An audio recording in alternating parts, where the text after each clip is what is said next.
As melhores reações do GP da Holanda de 2025. Cara, eu preciso ser honesto com vocês, né? Assim, não dava nada pro GP da Holanda e metade da corrida foi realmente um porre de assistir, foi muito chato. Só que da metade pra frente, da metade não, do terço final ali pra frente, a gente teve uma das melhores corridas de 2025.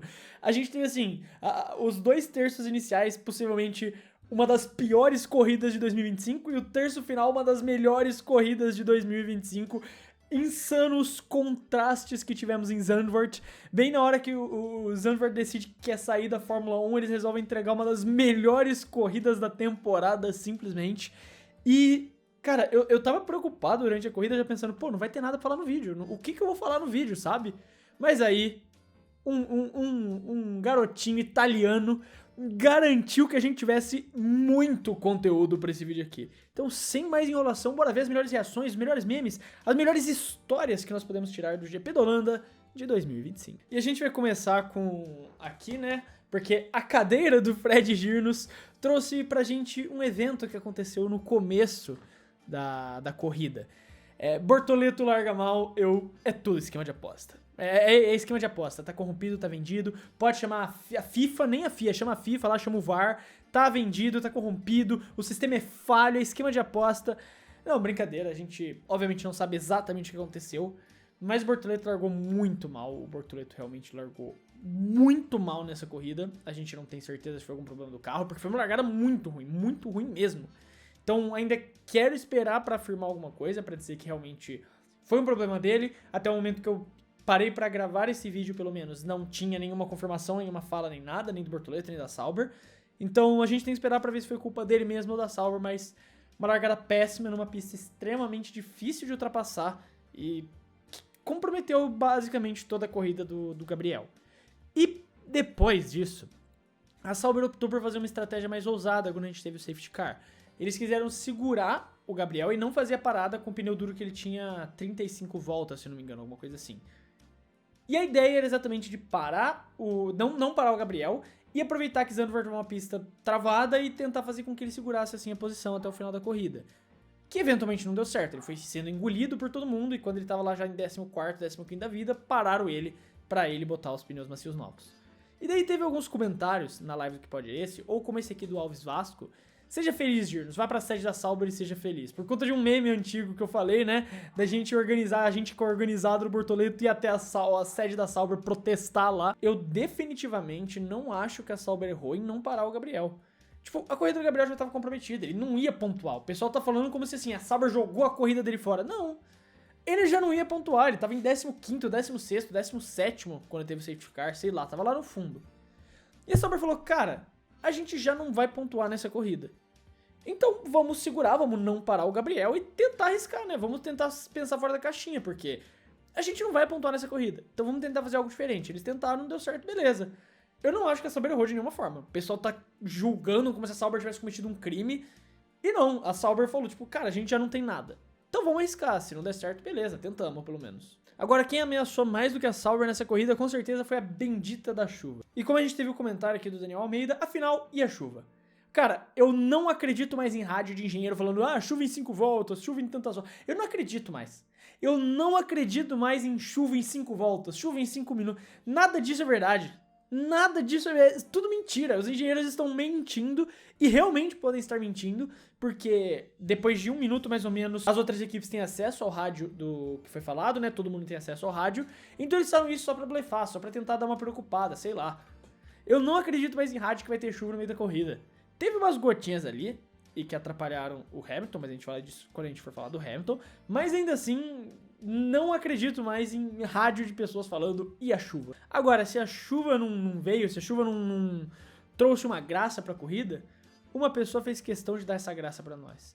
Como eu trouxe aqui o Não Grita Tassizinho. Oi, Leclerc. O Antonelli decidiu que se a chuva não fosse trazer o entretenimento, ele mesmo traria entretenimento. A Mercedes para o Antonelli, bota pneu macio, e a Ferrari, com medo de um undercut, para o Leclerc, e assim que o Leclerc volta para a pista, ele volta colado com o Antonelli. Só que o Leclerc com os pneus frios. O Antonelli com os pneus aquecidos. Então o Antonelli fala, é a minha chance. E ele tenta ultrapassar naquela curva que ninguém consegue ultrapassar. E existe um motivo pra ninguém conseguir ultrapassar naquela curva, né? Ele joga o Leclerc no muro e daí arrebenta o carro dele também, né? Ele tem dano, ele fura os pneus, o pneu vai tudo embora dele. Ele faz, por sorte, ativa o safety car na hora, então ele consegue dar a volta completa ali. Mas ele compromete basicamente toda a corrida dele. Ele volta numa boa posição por conta do safety car, só que leva a punição de 10 segundos, eventualmente mais 5. E a corrida dele também é completamente destruída, enquanto ele destrói a corrida do Leclerc. Mas, como o próprio Não Grita Tarcísio trouxe, ele fez um comentário no Discord e um no YouTube. Ele fez um comentário em cada lugar. Esse foi mais um episódio de Antonelli e a alergia europeia. O Antonelli simplesmente não consegue. O Antonelli não consegue correr na Europa. É definitivo, a próxima corrida é Monza, já não tem expectativa, ele não vai completar. Ou ele não vai pontuar, ele não vai completar. Alguma coisa vai acontecer. O Antonelli não fará uma boa corrida na Itália. Podem anotar. E depois da Itália, o que é? Depois da Itália é Azerbaijão, que já é Ásia, então o Antonelli pode ir bem. Depois Singapura e Estados Unidos. Depois da próxima corrida que é a Itália, o Antonelli vai voltar a correr bem, tá? Podem anotar minhas palavras. Na próxima corrida ele vai mal. E depois que acabar que a gente vai para Azerbaijão, a gente vai para Singapura, a gente vai para os Estados Unidos, México, Brasil, as rodadas americanas aqui, não volta mais para a Europa, ele vai correr bem. Podem anotar. Agora ele destruiu a corrida do coitado do Leclerc. E o Leclerc ficou exatamente assim. Como o FreeDaRB.F1 trouxe Leclerc depois da batida. Ele ficou exatamente assim. Ele ficou napoleônico. Ele ficou napoleônico quando Napoleão foi preso lá na ilha, que eu esqueci o nome que ele é preso, lá perto lá mais pro sul da África. Cara, ele ficou contemplativo. Ele ficou napoleônico sentado lá. Ele ficou lá, farmando a aura dele, né? Ele só tava, tipo assim, tipo, ali, parado, olhando pra frente, com aquela cara de desolado, sabe? Ele aproveitou o momento pra todas as câmeras filmarem e fotografarem ele, pra ele ganhar uma mídia nas redes sociais e, tipo, mano, olha aquele meme do Ronaldo, né? Tipo, olha como aquele gordo ferrado, com as pernas quebradas, fudido, ainda joga bola, sabe? Era pra fazer esse meme, tipo, olha como aquele cara quebrado, cagado, com a equipe que ferra ele, todo mundo atacando ele ainda tá persistente, só pra farmar as imagens. Porque tá em todo lugar, né? Qualquer rede social que você entra agora, tá lotado ali de imagem do Leclerc sentado, pensativo. Exatamente essa daqui, viu? Eu troquei a imagem e você ainda acha que é o mesmo quadro lá do Napoleão, porque tá idêntico. Como o Alex Jr. aqui trouxe, né? Voltamos à programação normal, coitado do Leclerc sofrendo. Mas, velho, ele realmente fez isso pra farmar a aura. Ele realmente fez isso pra farmar a aura. E uma pergunta, porque se você viu na transmissão, tem uma hora que ele pega o celular ali e fica ouvindo um áudio, né? E o Fernando, durante a live do Que Pódio é Esse, que é onde eu acompanho a corrida com o pessoal, né? O Kevin, o Fernando mesmo, agora o Columbano tá participando, que é o nosso editor lá do Que Pódio é Esse. Ele só lançou a pergunta, vem cá, né? Porque ele solta o vem cá antes das perguntas.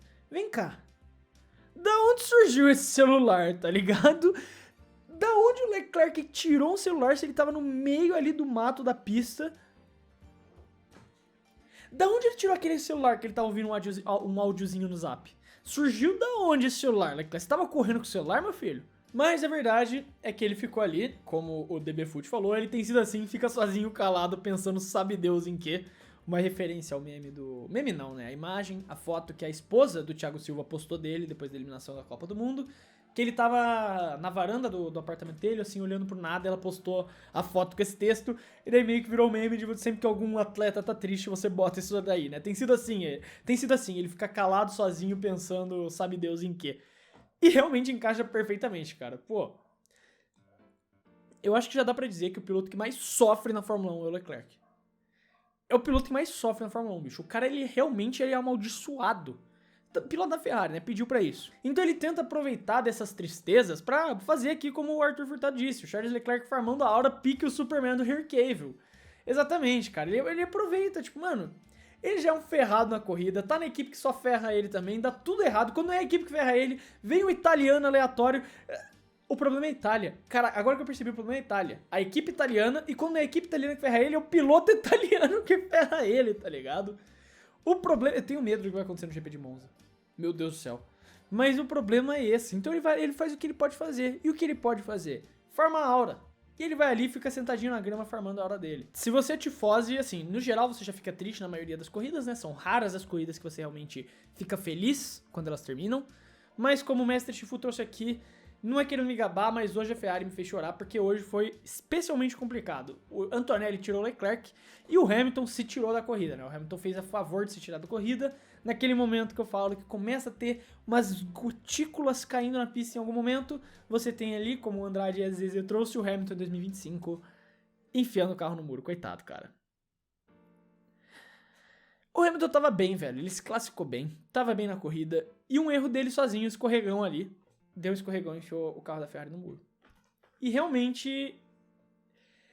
Cara, não tem muito o que falar. O ano de 2025 do Leclerc não. Do Leclerc tá complicado desde que ele entrou na Fórmula 1, né? Mas o caso do Hamilton do ano de 2025 tá extremamente complicado. Nem quando ele tá bem, ele vai bem. Nem quando ele tá fazendo uma corrida sólida, consistente, trazendo os pontinhos dele pra casa, ele consegue bem. E tem muitos fatores pra isso, ele realmente não está bem. Ele como piloto não está bem, isso é evidente. Ele não é o mesmo Hamilton, a idade pegou, a idade chegou nele. Daí a própria referência, né, com o McQueen, a idade chega pra todo mundo, infelizmente. Mas tem muitos fatores, como o fato dele também particularmente não estar se encaixando com os freios da Ferrari, tem um vídeo que eu já falei disso. E também a questão do efeito solo, que não é algo que ele gosta de pilotar carros com. Mas a verdade é que ele, até o momento, não está bem, ele tá lavado, né? Usando a expressão, o Hamilton nesse momento está lavado. Ele realmente não está bem, não está conseguindo entregar o mesmo resultado que a gente espera que o Hamilton entregue. E por conta disso, ele tá lavado. Não tem muito mais o que falar, cara. Ele realmente não tá bem e essa corrida foi mais uma prova disso. Vamos ver em Monza, que costuma, tirando a piada que eu fiz ali com o Leclerc, claro, em Monza costuma ser uma pista muito positiva pra Ferrari, uma pista que eles costumam ter bons resultados sempre, independente da temporada. Então vamos esperar, ver como que ele se encontra lá, ver como o Leclerc se encontra lá, mas a verdade é que você não pode botar expectativa, né? E como aqui na imagem do Josão Colorado, ia lá os caras acreditaram na Ferrari. Eu não sou tifoso, eu não sou torcedor da Ferrari, mas o Josão tá fazendo essa referência por conta do meu vídeo de previsões do começo da temporada. Né, no caso, o Leclerc e o Hamilton, eles acreditaram na Ferrari porque o Leclerc sempre esteve lá. O Hamilton assinou com a Ferrari e fez essa grande mudança da Mercedes para a Ferrari. Isso porque a Mercedes queria obrigar o Hamilton a se aposentar depois de 2025. Né? A ideia era que o Hamilton competisse por mais uma temporada na Mercedes e depois ele seria chutado pro Antonelli entrar. Então ele aproveitou e foi para a Ferrari, né? Que plano B péssimo. Que plano B ir para a Ferrari, né? Mas ele foi para a Ferrari. E eu, porque no vídeo de previsão, apostei Charles Leclerc campeão mundial. Assim, no final do ano eu vou fazer um vídeo reagindo às minhas previsões do começo da temporada. Claro, vai ter um vídeo reagindo às minhas previsões do começo da temporada. Mas vocês não me deixam esquecer dessa, né? O legal seria eu esquecer da minha previsão do começo da temporada e poder reagir lá tudo, tipo, pô, é verdade, botei o Leclerc campeão. Não, vocês não me deixam esquecer de como eu errei feio, de que a Ferrari ia ter um carro competitivo, de que a Ferrari ia bem nessa temporada, de que eu apostei Leclerc campeão e Hamilton em segundo. Eu errei feio, admito. Eu errei muito feio. Cara, inclusive eu lembro a posição que eu coloquei o Piastri nesse negócio. Vai ser tão engraçado quando o Piastri terminar campeão mundial, tiver que reagir à posição que eu coloquei o Piastri. Agora, se a Ferrari e os tifosi ficaram pé da vida nessa corrida, alguém que com certeza ficou pé da vida nessa corrida também foi o nosso mano Carlos Sainz. E como o Free da RB F1, mais uma vez aparecendo aqui, trouxe Carlos Sainz na sala da FIA depois da corrida. Cara, alguém contenha Carlos Sainz, porque esse homem vai cometer um crime lá na sala dos comissários da FIA. Esse homem, ele vai cometer um crime de ódio na FIA. Porque caso você não tenha prestado atenção, não tenha visto na corrida, ele teve um desencontro com o Liam Lawson. Com o desencontro, quer dizer, o Lawson enfiou o carro pra cima do Sainz e tirou os dois da corrida. Os dois vão nos boxes, se recuperam ali e voltam uma volta atrás de todo mundo, basicamente destruindo a corrida deles. O Lawson destruiu a corrida do Sainz e o Sainz levou 10 segundos de punição. Mano, eu não vou conseguir botar o clipe. Clipe é muito difícil de eu conseguir botar por direitos autorais. Se tiver aparecendo, vocês vão ver, senão é minha cara aqui falando pra vocês. Mas claramente o Lawson joga o carro pra cima do Sainz, velho. Eu realmente não consigo ver uma outra condição que o Sainz tenha culpa nesse acidente. E não sou só eu, porque, é o Fred falando isso. Não, o Kevin falou isso, o Fernando falou isso, o Colombano falou isso lá durante a live do Que Pode Esse. Realmente eu não entendi essa punição pro Sainz. Ainda assim, não foi uma boa corrida, ele não tá conseguindo terminar as corridas ainda, mesmo que não tenha sido culpa dele. Apesar de tudo, eu não acho que ninguém deveria ter tido punição. Acho que foi lance de corrida, pra falar a verdade. Essa é a verdade. Mas o Sainz ter levado... Se era pra alguém levar punição, era pro Lawson, pô. Se o Sainz ter levado 10 segundos é ridículo, é realmente ridículo. Agora, do outro lado da garagem, alguém que definitivamente não ficou triste nesse final de semana foi Alex Albon. E como eu trouxe o Alan Benefield aqui, Albon rei da quinta colocação, da posição no caso. Simplesmente Alex Albon, o cara segue sendo absurdo. E pegando a tabela da Fórmula 1 já atualizada aqui, nesse momento o Carlos Sainz está o Alex Albon está em 8º lugar, com 64 pontos, empatado com o Kimi Antonelli da Mercedes. O Albon está a 1 ponto de passar o Antonelli e ficar em 7º lugar no Campeonato Mundial com uma Williams.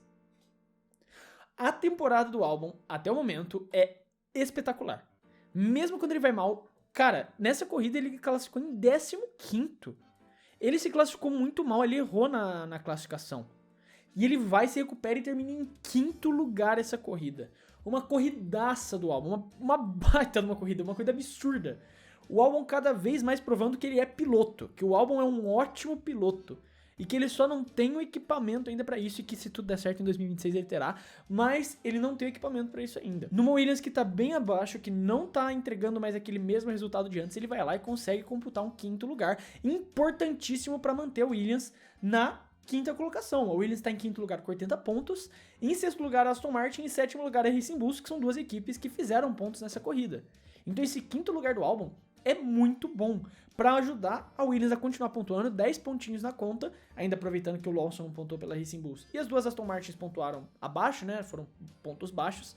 São pontos importantíssimos para manter o status ali da Williams na 5ª colocação e tentar segurar até o final do campeonato. Especialmente pela questão do dinheiro, né, que vai entrar, e para a Williams é muito importante. Então, o Albon, ele vem sendo o bastião dessa equipe nessa temporada. 80 pontos, 64 são do Albon, só 16 do Sainz. Outro que surpreendeu, e a gente tem que falar disso também, é Lance Stroll. Como trouxe aqui o Luiz, o Stroll surpreendeu na corrida, subindo de P19 para P9. Cara, insano. Foi uma corridaça do Stroll. Foi realmente uma corridaça do Stroll. Tem que ser dito, né? Apesar das pancas que ele teve, tanto na classificação quanto nos treinos livres, ele se recuperou. Ele largou lá do fundo do pelotão e terminou a corrida em P7, na verdade, não foi P9, né? Aqui no caso fala P9, mas ele não terminou em P9, não, ele terminou em P7. Por conta da punição do Antonelli, por conta de posições que ele ganhou no final ali. Foi uma grande corrida do Stroll. Ele terminou em 7º lugar, largando lá do fundo. Um ótimo resultado pra quem não queria nem estar na Fórmula 1, né? E teve duas pancas feias também. O Vast, ele trouxe aqui também um comentário muito interessante. Seguinte, Alpine. Bora não parar o Gasly durante 7.000 voltas. E nem com o poder do universo o Colapinto marca ponto. Cara, a Alpine, ela ativou a carta da Sauber no final também. Cara, a gente já tá na merda, a gente não vai pontuar nessa corrida, vamos segurar o nosso piloto que tá na frente, segura ele e vamos torcer pra segurar até o final, ver se pontua, não pontuou, infelizmente, beleza, então para agora e tal. A Alpine jogou a mesma carta que a Sauber, a gente não tem carro pra pontuar. Nosso carro não tem ritmo pra pontuar. Então vamos tentar fazer o que der aí e a vida, segue o jogo. Agora o Colapinto, cara, verdade seja dita, foi uma boa corrida dele, ele terminou em P11, ele quase pontuou, e ele foi sólido. Em determinado momento ele passou ainda o Gasly, ele teve uma disputa interessante lá com o Lawson de posição também. Ele fez uma boa corrida. Eu não acho que o Colapinto fez uma má corrida, pra falar a verdade, apesar de não ter pontuado. E como ele disse, né, nem de jeito nenhum ele pontua. Mas eu não acho que o Colapinto fez uma péssima corrida. Eu acho que foi muito boa a corrida do Franco. E pelo menos deve ganhar ali um esqueminha pra ele ficar mais um tempo ali na Fórmula 1. Ainda acho difícil que ele se mantenha pra 2026, só se fizer uma grande resto de temporada, mas... foi uma boa corrida, sim. Agora, a corrida de alguém que definitivamente não foi boa, foi deplorável, esquecível, a de Lando Norris. E como o Airpines trouxe aqui, a história se repete. Cara, foi a primeira imagem que veio na minha cabeça. Foi a Mercedes do Hamilton em 2016. E, cara, esse é o paralelo perfeito. Você tem dois companheiros de uma equipe dominante, motor Mercedes ainda dominando a temporada, e um deles abandona. Um deles abandona numa corrida importante. O Norris não ia vencer nesse caso, mas estava em segundo lugar. E o dano, né, não ia ser tão grande pro campeonato mundial dele. Mas esse abandono faz com que o Piastri abra 25 pontos de diferença. E a melhor reação possível é a que o Cauã Strollado que trouxe. Ele aura farming ali de novo. Só que o dele nem foi tanto aura farming quanto do Leclerc. No caso do Norris é só tipo uma decepção genuína, porque ele sabe da situação que ele tá agora. O Piastri abriu 34 pontos. O Norris só passa o Piastri se ele vencer 5 corridas seguidas. Se o Norris vencer 4 corridas seguidas se o Norris vencer 4 corridas seguidas, o Piastri ainda é líder do campeonato mundial. E eu acho muito difícil o Norris vencer 5 corridas seguidas sem que uma corrida ou outra o Piastri vença. O que daí aumenta a vantagem do Piastri de novo, né? Mantém no mesmo lugar. Eu não tenho como pensar outra coisa senão como o Pena Martin aqui trouxe, Piastri campeão mundial, sabe? Eu acho que não tem outro cenário. Eu acho que realmente acabou. Agora eu acho que acabou. Agora eu genuinamente acho que acabou. Eu acho muito difícil o Norris se recuperar disso. Ele tem que vencer 5 corridas seguidas, considerando que o Piastri termina em segundo todas elas, pra recuperar a liderança. E não falta tanta corrida assim. Eu não acho que o Piastri vai deixar o Norris vencer 5 corridas a mais que ele até o final do ano. Porque eles estão muito nessa troca. Uma corrida vence, outro vence. Às vezes um vence 2 seguidas, que seja. Mas eu acho muito difícil o Norris vencer 5 corridas seguidas. E eu realmente acho que agora, de fato, acabou. Piastri campeão mundial. E antes de Norris, Leclerc, Russell e toda essa geração. Isso também é muito bizarro. E assim, apesar dessa disputa toda, quem não tá nem aí e tá feliz demais com esse resultado e não podia ficar mais feliz com o abandono do Norris, é meu mano Isack Hadjar, como trouxe o seu muscarino aqui. A encarnação ali do Prost, eu ia falar do poste, do Prost. Cara, que corrida espetacular do Hadjar.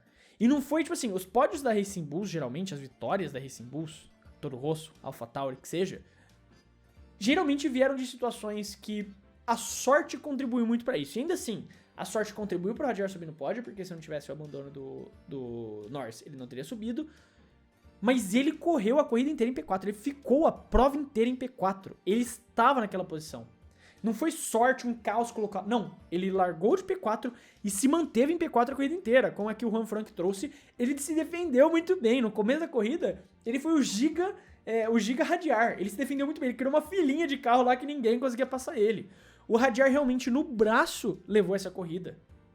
Não a vitória, mas o pódio. Foi no braço. O Hadjar foi absurdo. Cara, a melhor corrida de um novato nesse ano. Isso bota uma vantagem muito grande pra ele no Rookie of the Year, né? Quem é o melhor novato de 2025? O Hadjar recupera a liderança. Até a corrida passada eu botaria o Bortoleto, mas nessa o Hadjar recuperou a liderança. Uma corrida espetacular do Hadjar.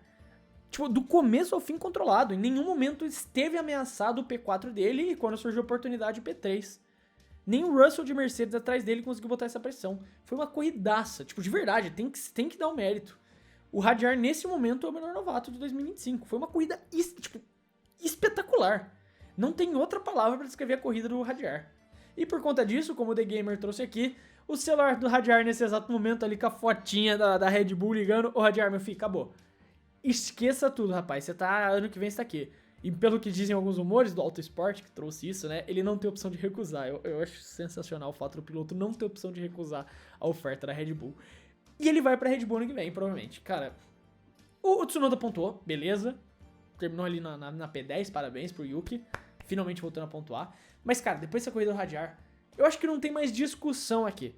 O Hadjar vai estar na Red Bull em 2026. Não tem mais discussão. E como o Sheldon trouxe aqui, Hadjar agora vai ser o segundo piloto da Red Bull e vai ficar no fundo do pelotão. E, infelizmente, assim, é a maldade da Red Bull. Eu ainda acredito que com o Laurent Mekies, o segundo carro da Red Bull vai equilibrar mais no ano que vem. Vai ser um carro novo, vai ter já uma filosofia nova, o Laurent Mekies já vai começar a botar a mão dele lá no carro. E por ele ser um cara que tá acostumado a lidar com jovens pilotos, eu acho que ele vai fazer um carro mais agradável para um piloto novato, um carro mais próximo para um jovem piloto poder estar. Eu acredito que ele vai fazer isso. Então, eu não acho que vai ser no fundo do pelotão. Talvez ainda por ser temporada de adaptação ele também não consiga correr tão bem, apesar de que na Racing Bulls ele tá indo muito bem, mas a Racing Bulls tem um carro feito para adaptar para jovens pilotos também. Agora, é inevitável para mim que ele vá pra Red Bull no ano que vem.